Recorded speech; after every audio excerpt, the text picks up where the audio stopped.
दोस्तों, अगर आप भी ईशान किशन को विश्व का सबसे बेहतरीन खिलाड़ी मानते हो तो इस वीडियो को एक लाइक जरूर करें। भारत और बांग्लादेश के बीच तीसरा वनडे मुकाबला खेला गया, जहां दोस्तों बल्लेबाजी करते हुए ईशान किशन और विराट कोहली ने खतरनाक और ताबड़तोड़ बल्लेबाजी कर बांग्लादेशी गेंदबाजों को दिन में तारे याद दिलाए। तो वहीं पर कैसे गेंदबाजी में उमरान मलिक, मोहम्मद सिराज, शार्दुल ठाकुर ने खतरनाक गेंदबाजी करते हुए उनके डंडे उड़ा दिए। इस मैच की पूरी हाईलाइट आज की इस वीडियो में पूरी तरह से विस्तार से बताएंगे। लेकिन उससे पहले दोस्तों, अगर आप भी टीम इंडिया के जीत को लेकर खुश हो तो इस वीडियो को एक लाइक जरूर करें और कमेंट करके जरूर बताएं ईशान किशन की इस बेहतरीन बल्लेबाजी को आप 10 में से कितने नंबर दोगे। तो चलिए दोस्तों, बिना वक्त गवाए हम इस वीडियो को शुरू करते हैं। दोस्तों, भारत और बांग्लादेश के बीच तीसरा वनडे मुकाबला आज 10 दिसंबर शनिवार के दिन खेला गया, जहां इस मैच में बांग्लादेश की टीम ने टॉस जीतकर पहले गेंदबाजी करने का फैसला किया। तो वहीं पर भारतीय टीम को पहले बल्लेबाजी करने का न्योता दिया। वहीं टीम इंडिया में रोहित शर्मा और दीपक चहर की जगह ईशान किशन और कुलदीप यादव को शामिल किया गया। इस मैच की शुरुआत हुई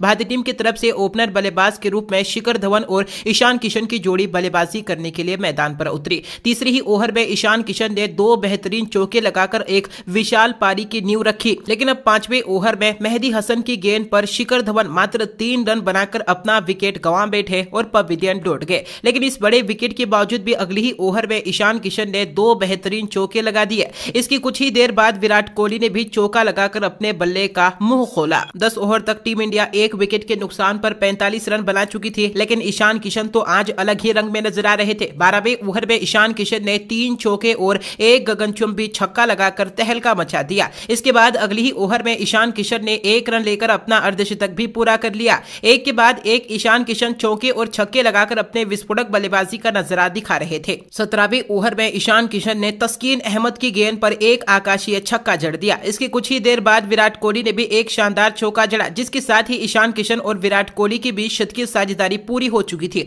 20 ओवर तक टीम इंडिया एक विकेट के नुकसान पर 127 रन बना चुकी थी। लेकिन आज के इस मैच में विराट कोहली और ईशान किशन दोनों ही खिलाड़ी ताबड़तोड़ रन बरसाकर शानदार फॉर्म में नजर आ रहे थे। एक के बाद एक दोनों ही खिलाड़ी बाउंड्री बटोरते हुए नजर आ रहे थे। दोनों ही खिलाड़ियों के बीच एक विशाल साझेदारी पनप चुकी थी। वहीं 24वें ओवर में ईशान किशन ने एक बेहतरीन चौका लगाकर अपने अंतरराष्ट्रीय करियर का पहला शतक पूरा कर लिया। शतक लगाने के बाद ईशान किशन ने और भी तूफानी बल्लेबाजी करना शुरू कर दी। 25वें ओवर में ईशान किशन ने एक छक्का जड़ा। तो वहीं पर इसके बाद अगले 2 ओवर में ईशान किशन के बल्ले से एक के बाद एक 4 खतरनाक छक्के देखने को मिले। 28वें ओवर में एक और बड़ा कारनामा हुआ, जहां इस ओवर में विराट कोहली ने 1 रन लेकर अपना अर्धशतक पूरा कर लिया और इसके बाद अगली ही गेंद पर ईशान किशन ने छक्का लगाकर अपने 150 रन पूरे कर लिए। इस ओवर में इन दोनों खिलाड़ियों के बीच 200 रनों की साझेदारी पूरी हो चुकी थी। एक के बाद एक ईशान किशन चौके और छक्के लगाकर बांग्लादेशी गेंदबाजों को जमकर परेशान कर रहे थे। 30 ओवर तक टीम इंडिया एक विकेट के नुकसान पर 240 रन बना चुकी थी। देखते ही देखते ईशान किशन अपने दोहरे शतक के करीब आ पहुंचे थे।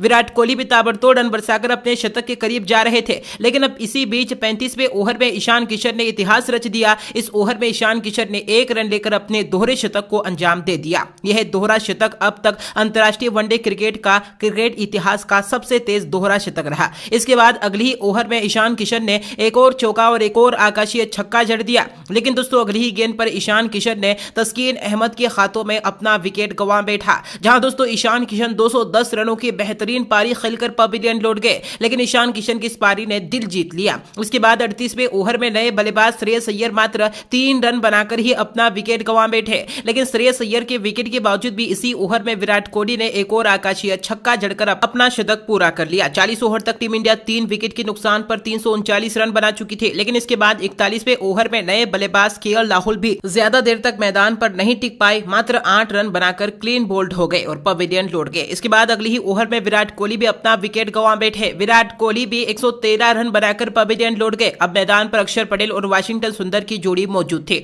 इन दोनों ही बल्लेबाजों ने चौकों के रूप में बाउंड्री बटोरना शुरू कर दिया। इसके बाद 48वें ओवर में तस्कीन अहमद की गेंद पर अक्षर पटेल ने भी एक और गगनचुंबी छक्का जड़ दिया। लेकिन अगली ही गेंद पर अक्षर पटेल भी क्लीन बोल्ड हो गए। हालांकि इस विकेट के बावजूद भी इसी ओवर में वाशिंगटन सुंदर ने एक और आकाशीय छक्का जड़ दिया। इनिंग्स के आखिरी 2 ओवर में वाशिंगटन सुंदर और शार्दुल ठाकुर के रूप में 2 अन्य विकेट भी टीम इंडिया ने गंवाए। लेकिन 50 ओवर तक टीम इंडिया 8 विकेट के नुकसान पर 409 रन बना पाई, जहां इसी के साथ भारतीय टीम ने बांग्लादेश के सामने जीत के लिए 410 रनों का विशाल पहाड़ जैसा लक्ष्य रखा।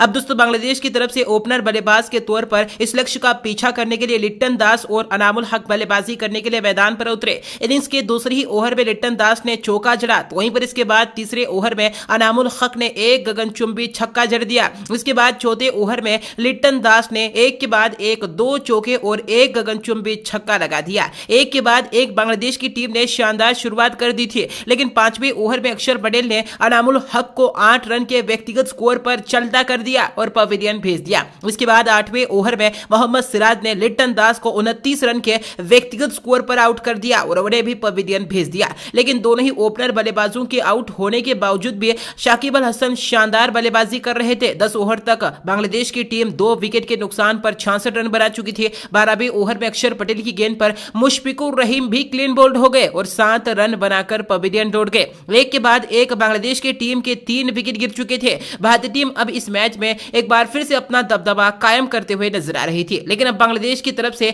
यासिर अली और शाकिब अल हसन ने मिलकर बांग्लादेश की टीम को 100 रनों के पार पहुंचाया। इसके बाद 19वें ओवर में यासिर अली ने एक और गगनचुंबी छक्का जड़ दिया, लेकिन 20वें ओवर में उमरान मलिक की गेंद पर यासिर अली भी एलबीडब्ल्यू आउट हो गए। 25 रन बनाकर पवेलियन लौट गए। 20 ओवर तक बांग्लादेश की टीम 4 विकेट के नुकसान पर 109 रन बना चुकी। वहीं दोस्तों मैदान पर अब बांग्लादेश की तरफ से शाकिब अल हसन और महमदुल्लाह की जोड़ी मौजूद थी। 23वें ओवर में कुलदीप यादव की गेंद पर शाकिब अल हसन भी क्लीन बोल्ड हो गए और 43 रन बनाकर पवेलियन लौट गए। लेकिन इस विकेट के बावजूद भी कुछ ही देर के बाद 26वें ओवर में महमदुल्लाह ने एक और गगनचुंबी छक्का जड़ दिया, लेकिन इसके बाद ठीक वाशिंगटन सुंदर ने बेहतरीन गेंदबाजी करते हुए महमदुल्लाह को भी 20 रन के व्यक्तिगत स्कोर पर एलबीडब्ल्यू आउट करके पवेलियन भेज दिया। अब अगली ही ओवर में आफिफ हुसैन भी मात्र 8 रन बनाकर पवेलियन लौट गए। बांग्लादेश की टीम को मेहदी हसन से काफी ज्यादा उम्मीदें थी, लेकिन 30वें ओवर में मेहदी हसन भी मात्र 3 रन बनाकर शार्दुल ठाकुर की गेंद पर अपना विकेट गंवा बैठे।